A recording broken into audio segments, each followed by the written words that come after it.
Before watching the video, don't forget to subscribe the channel and enable bell notification to never miss an update from us. Hello everyone and good morning all of you. This is Ashama Shukla, your current affairs and banking awareness faculty on Entri platform, and in this video we are going to talk about daily current affairs.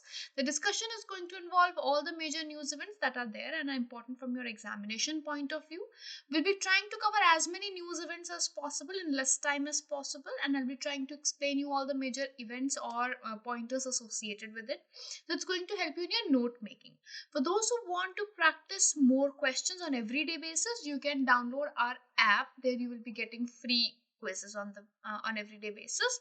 Also, you can join the live session at 4 p.m. every day, which is currently going on for the last 3 months coverage. Starting on the discussion of news events, the first is Union Government has approved the sale of 19th tranche of electoral bonds from 1st to 10th of January 2022. The sale of the first batch of electoral bonds was from 1st to 10th of March 2018. That was in the year 2018. Electoral bonds distribution or their sale was started for the first time. That can be a possible question. That is when it was started.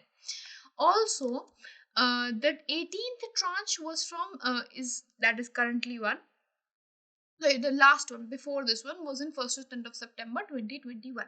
Now, one thing you need to remember is that electoral bonds only authorized bank which can issue it is the State Bank of India. That's the only bank which can issue the electoral bonds. The electoral bonds validity is for 15 days only from the date of issuance, and no payment will be made to any payer political party if the bond is deposited after the validity period. Also, what is the use of it? It's basically an alternative to cash donations to political parties, and basically to create a more transparency in the political fundraising in India.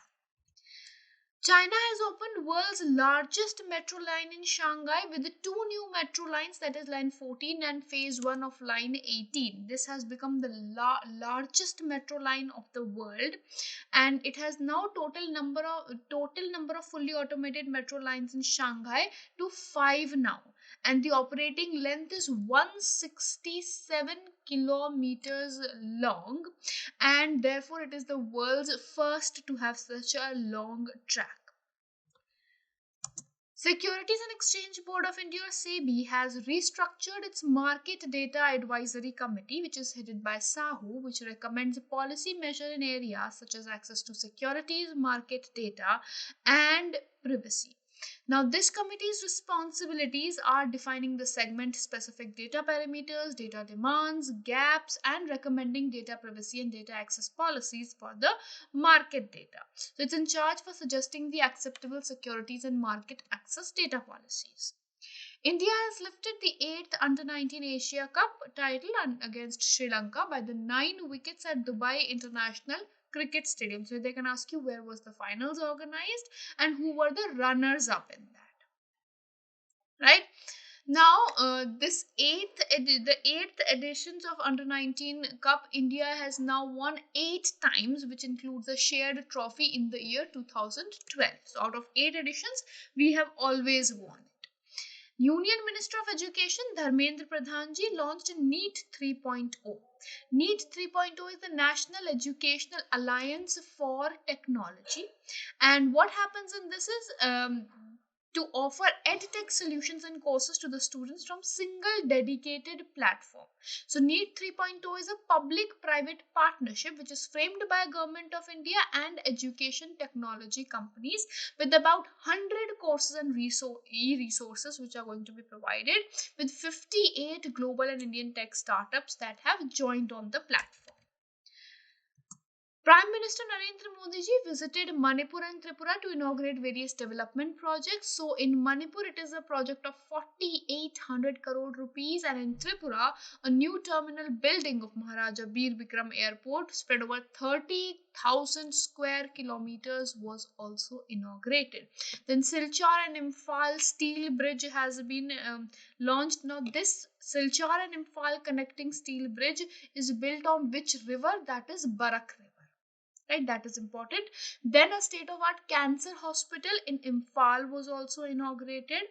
Along with that, they have also launched Mukhyamantri Tripura Gram Samriddhi Yojana recently.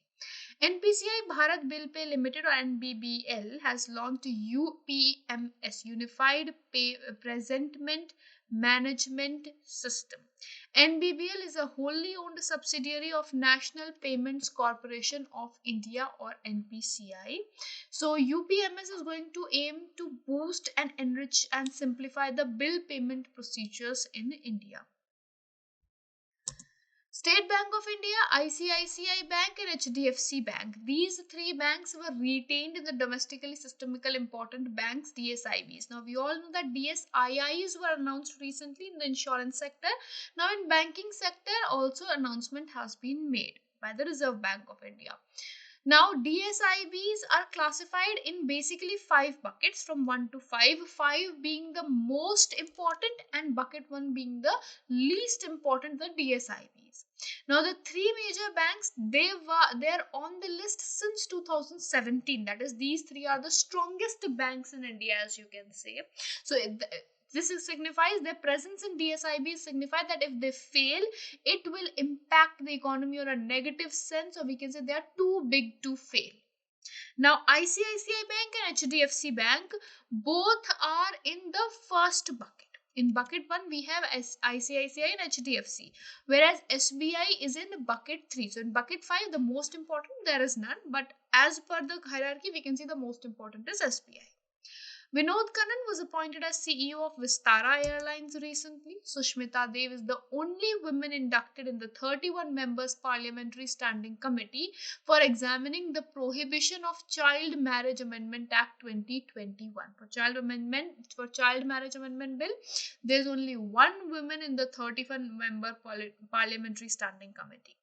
Alka Mittal was appointed as the first woman chairperson and MD, or you can say CMD of ONGC, Oil and Natural Gas Corporation recently. G. Ashok Kumar was appointed as the new Director General of National Mission for Clean Ganga, Ministry of Jal Shakti.